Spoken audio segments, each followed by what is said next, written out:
Brent Rivera's downfall didn't happen overnight. Right from the very beginning, Brent stole people's content and copied it for himself. Then, at his peak, he did bottom-of-the-barrel prank videos and constantly lied about the pranks being real. Brent Rivera's reputation has never been in a good place.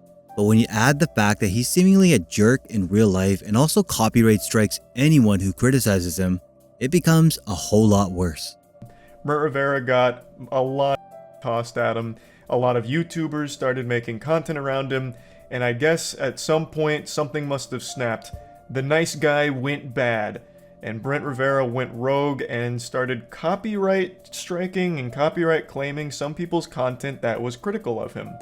And one of those YouTubers is a commentary channel named Dumpy. Brent Rivera's reputation among other YouTubers can be summed up in 2 words: content thief. Despite all the terrible drama he got into, Brent's biggest offense is still how much he copies other creators. His journey as a content creator didn't start on YouTube. Back when Vine was still a thing, Brent was one of its biggest creators.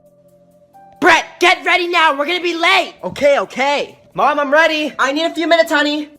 Hi, honey. How was school today? So much homework.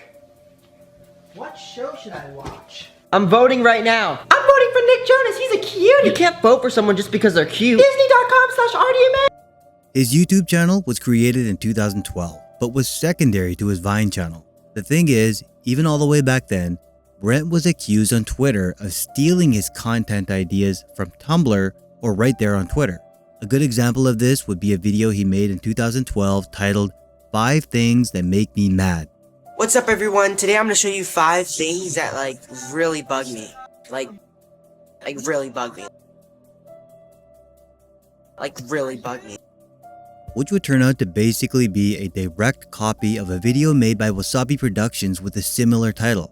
The problem wasn't the fact that Brent stole the idea or concept and tried to make his own video out of it, but the fact that he straight up copied some of Wasabi's jokes word for word.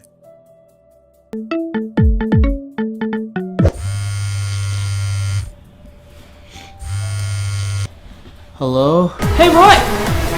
Are you sleeping? No, I'm skydiving. Okay. When I get a phone call at 3 a.m. asking if I'm awake.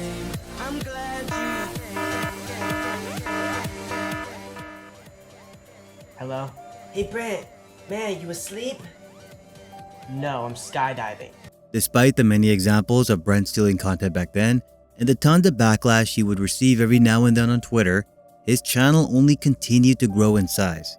You see, Brent Rivera found a winning formula for his videos. Not only did the short length of the skits make it easy for him to make, but it was also directed at children, which was a huge well of followers waiting to be tapped into at the time.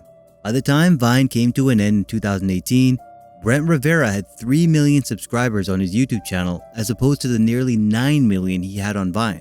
Lots of years had passed, but Brent's habit of stealing other creators' ideas, titles, and even thumbnails had not changed at all. In fact, they seem to have even gotten worse, with AIL&x even roasting him at the Streamy Awards. Brent Rivera, you are most likely to copy my thumbnails. One of the biggest awards of the night. Congratulations on that. Lexi, also, you get a second medal right there for second most likely to copy my thumbnails. We got Ian Bogg. The girl who AIL&x is also roasting here is Lexi Rivera, Brent's sister and close collaborator. Brent's relationship with his sister had been heavily criticized on several occasions for being inappropriate. And by inappropriate, we mean he straight up sexualizes his sister for content. There's worse examples of Brent doing this, but we'll leave it there for now. The point is, we all know that Brent will do anything to bring views to his content, whether it's about stealing them or using his own family members for engagement. But what we're about to find out after an interaction with Tyler Oliveira is that Brent is just as terrible in person as he is on camera. In February 2023, Brent Rivera were staying at the same haunted hotel as another creator named Tyler Oliveira. Not only that, but they were also both staying on the same floor. So when Tyler accidentally stumbled upon a prank that Brent was shooting, things became real confrontational. Brent starts to make fun of the number of subscribers that Tyler has, which is never a good move for any content creator. Question. Yeah. Do you fake your videos? No. Do you fake your videos? No. Film on an iPhone. Alright, okay. Have fun, guys. Prior to that, when Tyler asked Brent if he faked his videos, which he definitely does, someone in Brent's crew also makes fun of the fact that Tyler was filming with an iPhone. Brent Rivera's right there. Hey, go have fun with your 100 subscribers, bud. We get that louder. You don't have a directional mic on my camera? Hey, we're filming our thing. You film yours, okay? Yeah. Let's not be. Okay, that's reasonable. Let's not be disrespectful, okay? Well, yeah. The whole thing was pretty embarrassing for both creators, and it ended with Brent calling security on Tyler and getting him kicked out of the hotel. After the incident, Brent tried to spin the narrative with a response stating that he was taken out of context.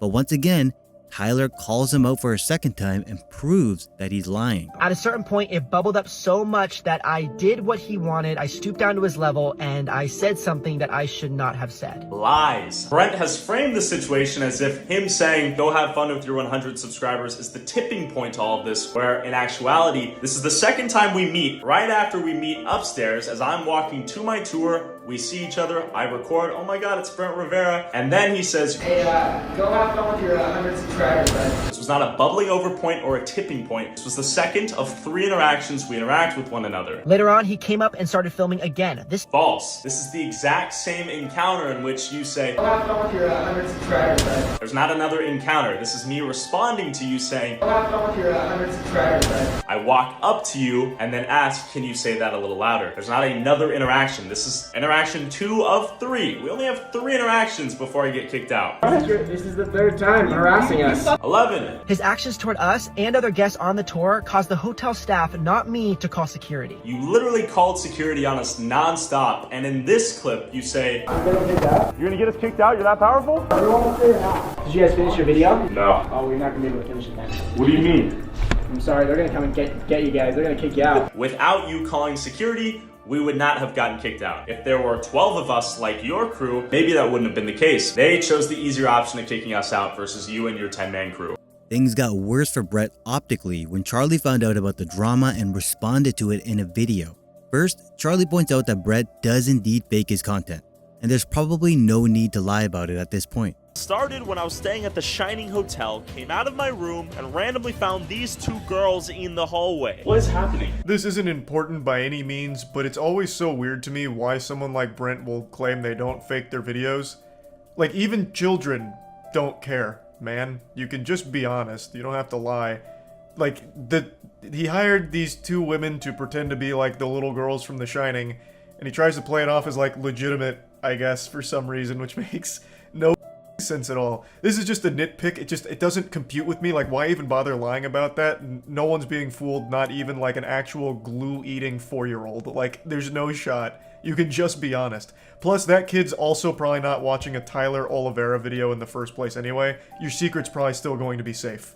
Then he rips into Brett for making fun of Tyler's subscriber count. I don't know how people haven't realized that insulting someone's subscriber number, financial well-being, and all of that is just an instant L. Like, somehow, people will still say some shit like that guy who said, have fun with your 100 subscribers, bud, with their whole chest. Like, they'll just let that shit rip, not knowing, or being completely oblivious to how awful that makes you look. You lose the second you go there.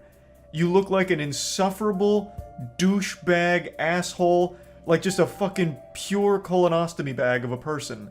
Like, it's outrageous that people still do it, like shaming him for using an iPhone, insulting his mics, which they also bring up, is everything. It's so weird. So Brett's reputation had taken a serious hit by this point, with him looking worse in a drama beef that was already embarrassing to begin with.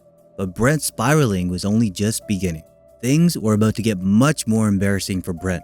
Less than a month later, he started randomly copyright striking any video criticizing him, and this was exposed primarily by Dumpy. Community guidelines warning, my very first offense because of content made on Brent Rivera. This wasn't my first time having content made exclusively on Brent get taken down, as I made 2 TikToks in the past that were deleted very quickly, with the main subject being Brent Rivera. We quickly learned that Brent Rivera has a habit of doing this and doesn't care about the people using fair use correctly, only those who criticize him or try to ruin his image. As Dumpy continues to expose him, we find out just how bad Brent's attempts at takedown actually were. Brent Rivera had the audacity to say, my YouTube video was re-uploaded by another user. No it wasn't. My video was transformative. I made a whole video of my own work out of your content, reacting to it, picking it apart. And you said, where does the content appear? The entire video. He went after not one, but 2 of my YouTube videos. And then there's all this mumbo jumbo. I'm gonna censor this even though I feel like I don't even have to. But basically it just says, if you lie and you misrepresent what actually happened, you can result in the termination of his YouTube channel. He literally signed that and did it anyways and blatantly lied, and I guarantee you there will be no repercussions for his actions. Dumpy also reveals that Brent tried this same underhanded tactic on other YouTubers who criticized him, like Tyler Oliveira. He did it to Tyler, and it's just like, what are you thinking? I wonder if YouTube says, you know, misusing this tool can result in your channel being banned as just like a way to scare people and it doesn't really do anything. Because I'm telling you, man, I was not the first. It happened to Tyler, and it probably happened to a lot of, I know it happened to Rith too. That's 3 people. In order to file the false copyright strike against Dumpy, Brent had to answer a few questions from YouTube. So, of course, he lied about them. It gets worse. He says more, okay? He says more. Brent responded to a bunch of questions that YouTube sent him about copyright and like how much I stole his video. And I'll read it for you guys because it's very entertaining. How much of your copyrighted work is used? Most of the video were my original videos from my YouTube channel. No other original content from the creator was shown. False, lies. If you watch any of my Brent Rivera videos, they were my own work, okay? Nobody watched them and was like, oh my god, it's just Brent's video. Like, come on, why are you lying? This guy is just known for lying at this point. How is the market for your original work affected by this use? You know, how is the market of all the 2-year-olds who watch your content? Like, am I really biting into that market by just copying your video? It affects it negatively. Yeah, okay, dude, I'm sure it does. Does this use significantly transform your original work, or does it serve the same purpose? It serves the same purpose. It does not transform it at all. This guy literally sounds like a psychopath. Like me trying to explain this is making me want to punch my monitor, dude. Like, I am so frustrated. I'm so stressed out. Like, Brent, you are you're making yourself look so dumb. I can't say that or else he'll get my videos taken down, dude. I can't speak on this subject at all. Does this use fall into an exception to copyright protection? Please note that we may share your response with the uploaders. No, it isn't fair use since the uploader did not adjust the content at all and is most of his video. Wow. Really got me with that one, dude. I want to let you guys know. Then, to top it all off, when Dumpy politely asked Brent on Twitter to remove the copyright strike claim, Brent responded by blocking him. When I quote tweeted his tweet and said, hey man, can you please, you know, like remove the claim? Like, that'd be pretty nice. Like, you know, just remove the claim. And he blocked me on Twitter. Like, that was already crazy. As a direct result of how Brent Rivera was acting, he once again drew the attention of Charlie, who was willing to rip into him for a second time in 9 days. Let me walk you through how this thing usually goes. When a YouTuber makes the decision to go nuclear and start filing these kind of takedown requests, the whole community turns against them. People hate that, for good reason. That's the lowest you could sink to. Just stop being a little and accept that not everyone's going to like you. And when you do some dumb, embarrassing because your ego bubbles over and you embarrass yourself, people are gonna make fun of you for it. That's the circle of life, baby. That's nature. That's the way God made this world. Next question, how is the market for your original work affected by this use? It affects it negatively. That right there is the biggest tip-off for me that flips on the light bulb in my head that tells me Brent Rivera likely filed this, because no self-respecting third-party company that does this professionally on behalf of creators would ever answer that question like that. It's a very concise answer, but it also doesn't even answer the question. The question is, how is the market for your original work affected? And his response was, it affects it negatively. That's like how a child would answer it. I know Brent Rivera makes videos for children, but it seems like he also has the brain of one too. He's stuck in like 3rd grade. You're supposed to explain your reasoning, so it affects it negatively, but how? Why? Like, what exactly is this doing to encroach on you and your original content? How is it stealing from you or ruining your content?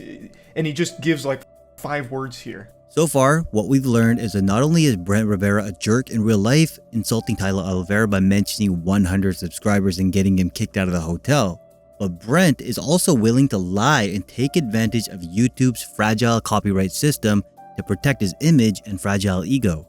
Those are 2 big L's Brent took that last year. But Brent's biggest L has always been just how much he steals content ideas and copies them for himself. And this is important because it's an offense that he still does to this day. Recent videos like surviving 1-star ice hotel, I survived $1 versus $100,000 hotel room, and the world's shortest woman versus tallest woman are all examples of Brent stealing content ideas, thumbnails, titles, and even entire scripts for his own YouTube video. The last one of those 3 examples is certainly the worst of the bunch, with the creator of the original world's shortest woman video, Kelwack, responding to being copied by Brent. Even though Giodi is the smallest woman in the world, she definitely has the biggest heart, and that's what Brent just said. Jyoti definitely is the smallest woman in the world, but she has the biggest heart. It's like word for word, bar for bar, flow for flow. Exactly what I said. She might be the world's smallest woman, but she definitely has the world's biggest heart. Which isn't, you know, the most creative line. I thought it was a good line. Like, I guess someone else could come up with it. Maybe he never even knew. Maybe he didn't make it that far in my video. It is coincidence. And finally, it's important to emphasize just how slimy Brent actually is. He makes content usually directed towards kids, but is often not kid-friendly at all. Like when he plays Never Have I Ever with his sister and her boyfriend and insists on asking some really awkward questions. Never have I ever secretly made out with my friend's sibling. Never have I ever made out with someone in this room before. Never have I ever fantasized about someone in this room. Who wrote these? I wrote them! Oh, that's Nope. nice. Guys, that's no I am fair. not answering this question. No. This one's juicy, guys. I'm not ready for this one. Never have I ever wanted to make out with my brother's friend. What? Never have ever wanted to make out with my brother's friend. I'm answering that. That's literally directly toward me. You guys can't even answer that. Yeah. And then I have not. No, Yes, you have to tell the truth. Answer the question. Never have I ever wanted to make out with my brother's friend. There you go. You guys can just do it right now. I think they would enjoy it. I think they want to see. If this video gets 830. No.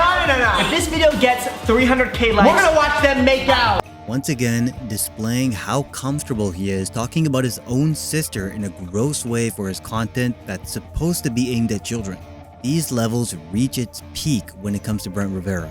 You'll find hundreds of videos by other creators criticizing and calling him out because even after all this time, he hasn't changed and still continues to grow in size. The reality is, Brent is a content thief who hates criticism, while also being a manipulative jerk.